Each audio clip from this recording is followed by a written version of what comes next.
Bonjour à tous, ici Ciné Sébastien, j'espère que vous allez bien. Enfin, le nouveau James Bond, le dernier de Daniel Craig, sort très prochainement. Pour le moment, on s'attaque au film après Skyfall, donc on y va pour Spectre. Vous êtes prêts? C'est parti!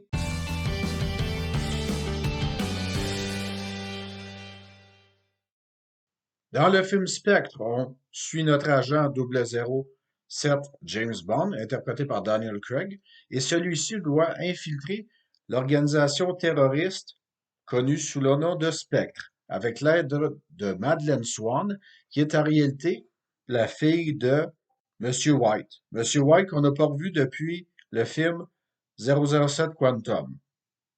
L'organisation de Spectre est menée par Monsieur Franz Oberheiser, qui est interprété avec brio par Monsieur Christoph Waltz, oui, le grand acteur de Quentin Tarantino, qu'on a pu voir non seulement dans Le Commando des bâtards, mais Django déchaîné, nous la joue, comme on dit, en étant un excellent chef pour cette organisation criminelle, et il est assisté non seulement de Monsieur Dave Bautista, qui incarne un genre d'homme de main, que lui, son seul but, c'est de tuer des gens et de, comme on dit, permettre au mal de perdurer, façon de parler. Si je peux me permettre, je trouve que ce personnage-là, le personnage de Dave Bautista, ressemble beaucoup aux anciens personnages tels que Job ou Jaw dans les vieux James Bond. Donc, c'est une très bonne chose. Pour ce qui est de nouveaux acteurs ou actrices dans le film, on retrouve également deux Bond girls, soit Monica Bellucci et également Léa Seydoux qui interprète Madeleine Swan. Madeleine Swan, qui est un personnage très important dans le film de Spectre, étant donné que celle-ci en apprend un peu plus sur qui était son père, Monsieur White, d'où était vraiment son but avec l'organisation Quantum, ou plutôt l'organisation Spectre. Et James Bond en apprend également, vu que dans le fond, l'organisation Quantum était, si je peux me permettre, une façon déguisée de dire, OK, finalement, je suis Spectre, je suis l'auteur de tous tes malheurs, tout ce qui est arrivé depuis le début, que ce soit pour Casino Royale, 007 Quantum et Skyfall, je suis le grand méchant derrière tout ce complot terroriste. Ce que j'apprécie beaucoup par rapport au film, c'est vraiment la réalisation de Sam Mendes. Sam Mendes est un excellent réalisateur, bien sûr, mais ce qui rend vraiment le tout super, c'est tout d'abord la séquence d'ouverture. On a un merveilleux plan séquence qui dure 4 minutes. Ce que j'entends par plan séquence, c'est la caméra ne coupe aucunement pendant 4 minutes. C'est impressionnant. Ça se passe durant le Dias de la Muerte, le jour des morts. Vous n'allez pas être déçu par les 15 premières minutes du film. Les 15 premières minutes du film valent vraiment le coup. On a une superbe séquence d'action alors que James Bond se bat dans un hélicoptère. On y envoie du feu. C'est vraiment extraordinaire. Malheureusement pour le reste, c'est là que ça se gâte. Malheureusement, dans le film, on a un sous-scénario parce que M, la patronne de James Bond, est morte à la fin de Skyfall, donc c'est un nouveau remplaçant, interprété par Ralph Fiennes. Et là-dedans, ce qui arrive, c'est que Ralph Fiennes, dans le fond, lui, doit subir une pseudo-tempête à l'intérieur du MI6, étant donné que, façon de parler, le programme double zéro est censé se faire abolir et ce programme-là va, comme on dit, être un genre de contingentement ou plutôt une version de dire, OK, je regroupe tout sous un même toit. Ce qui est malheureux là-dedans, c'est que on a exactement le même scénario pour le film Mission Impossible, La Nation Rogue. Soit dit en passant, Mission Impossible 5 est 100 fois meilleur que Spectre. C'est dommage parce qu'on a exactement la même histoire pour les deux films, alors que les deux films ont sorti à 4 mois d'écart, donc c'est bien dommage. Une chose qui me déçoit un peu par rapport au film, c'est vraiment pour ce qui est des méchants. Écoutez, Christophe Waltz et Dave Bautista, deux acteurs vraiment très populaires à Hollywood, deux acteurs qui ont vraiment prouvé ce qu'ils étaient capables de faire. Même chose pour le personnage de Franz Hobenheiser. Bon, Christophe Waltz est menaçant. C'est extraordinaire parce que dans le premier plan, il est avec son organisation. Tu le vois vraiment en ombrage et tu vois vraiment que on doit craindre ce personnage-là, mais malheureusement, tout vient se gâter.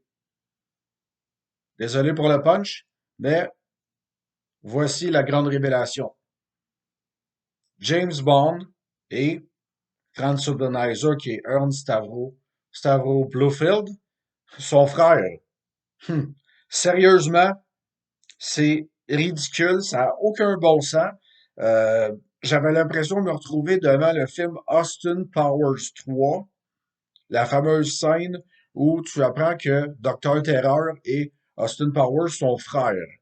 Je regrette, là, j'ai beaucoup de respect pour James Bond, Sam Mendes, en tout cas, tous ceux qui ont participé au film, c'est juste que, désolé, mais j'embarque pas dans ce punch-là.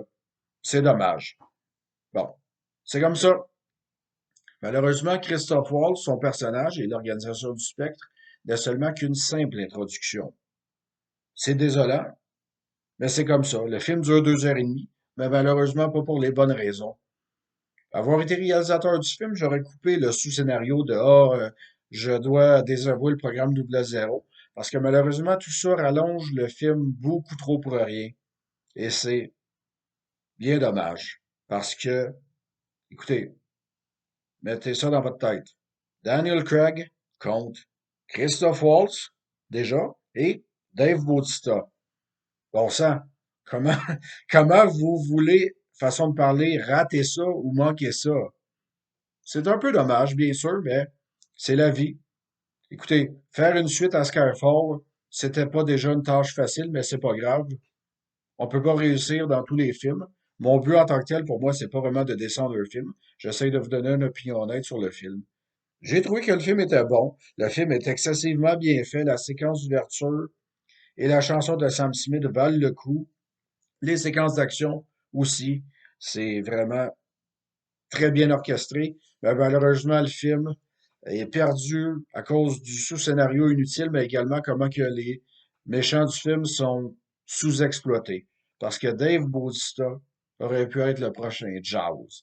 Oui, il était excellent dans le combat dans le train contre Daniel Craig. Ce combat-là, soit dit en passant, rappelle beaucoup le film Bon baiser de Russie, qui est un excellent film avec Sean Connery. Donc, toujours intéressant de voir des bonnes références des anciens James Bond dans les nouveaux films. Donc, c'est pas mal cool.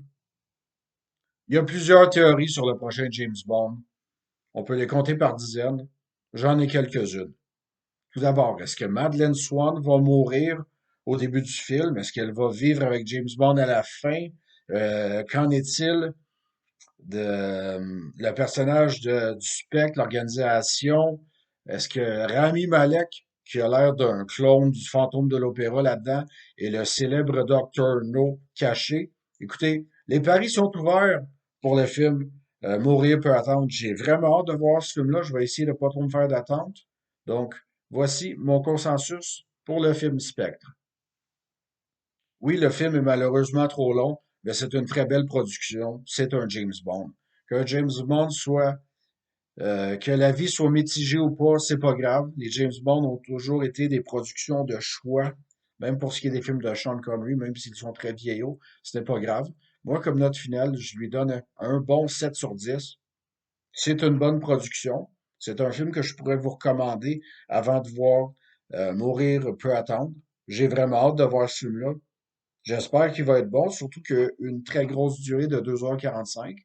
Donc, sur ce, tous les paris sont ouverts. Ici Ciné Sébastien qui vous dit James Bond Power.